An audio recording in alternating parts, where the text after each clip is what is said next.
Hey, what is going on, everybody?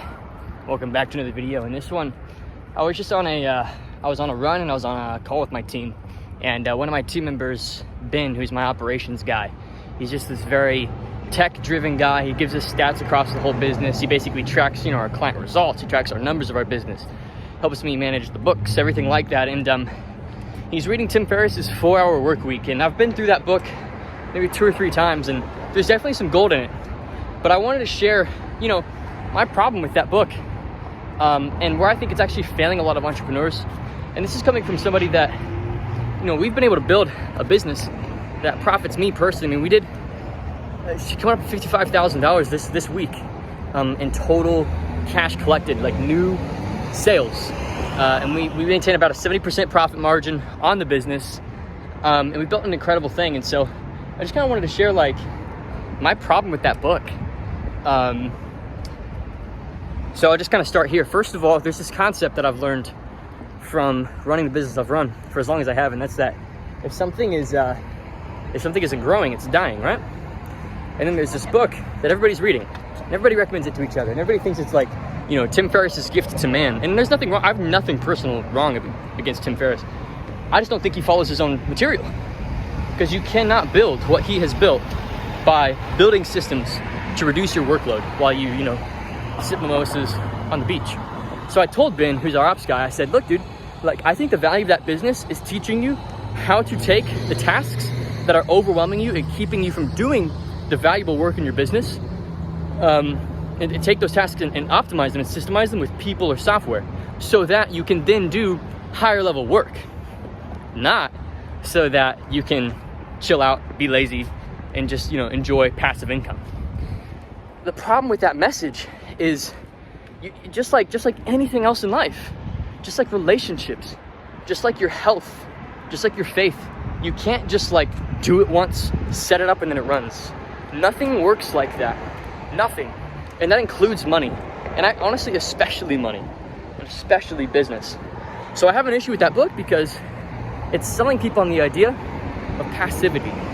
It's selling people on the idea of set it, forget it. And that just doesn't exist. For example, my relationship with my family.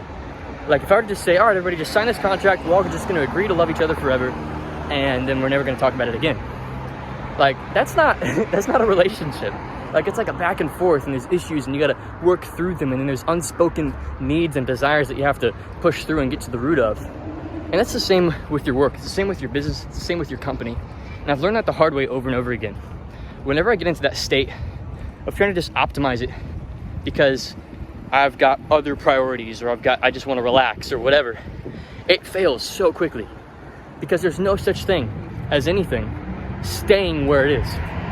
There's a law. I think it's like a law of physics. I forget whose it is. It's kind of like something like the theory of relativity. I forget who sources this. You have to forgive me. I'm homeschooled, so I have no idea. But it's the law of entropy. Anything left to its own devices is going to slowly die. And if you leave something to its own devices, it will not sustain. That's the reality of anything you'll ever build. And so the 4-Hour Work Week basically says, oh, once you set it, you can forget it.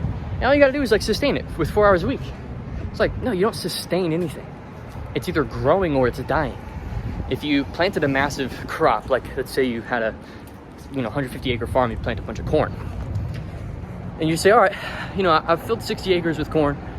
I've got another, 70 I can fill. But I don't really want to do that because it would take more than 4 hours a week.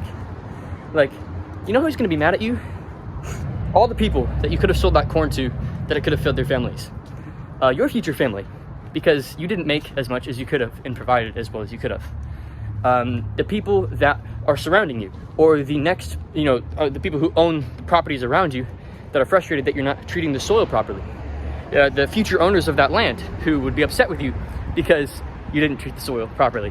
You didn't maintain it. It's an important concept to understand that nothing is stagnant.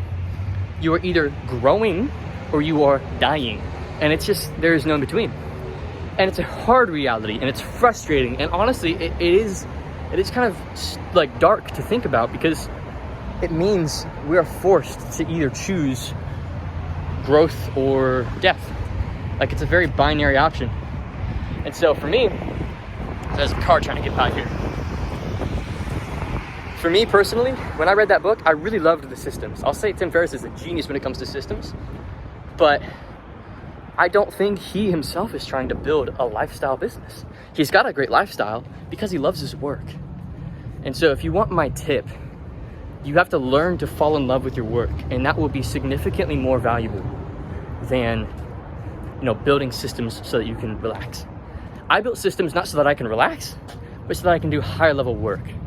I could not do the level of revenue that we do on a week-by-week basis if it weren't for my team and our systems and our processes and our tracking mechanisms and, the coaches that I've worked with and the people that I've hired to really take me and walk me up my own company ladder. So I completely agree with building systems, but I don't agree with building them so that you can stand idly by. I told Ben kind of sarcastically, I'm like, the book should be renamed from the 4-Hour Workweek to the 50-step instruction manual on how to build a business that will slowly crumble beneath you, but not too fast so that you can't feel the pain of it. I know it's kind of like brutal, but that's what it is. And Tim doesn't do that. He builds systems so you can do higher level stuff. And I know that in that book it talks about that. It says, like this is so you can walk. It does address that. It says, look, like you can't just sustain. So he does address that, and I respect that. But the title in of itself, and I've found that the way that people interpret the book and kind of a slight tinge towards a pure lifestyle business that Tim seems to promote with the book just isn't healthy. So anyway, that's it. Hopefully you enjoyed. And let me know what you think in the comments and message me about this. I'd love to hear your thoughts and hear if you disagree. See ya.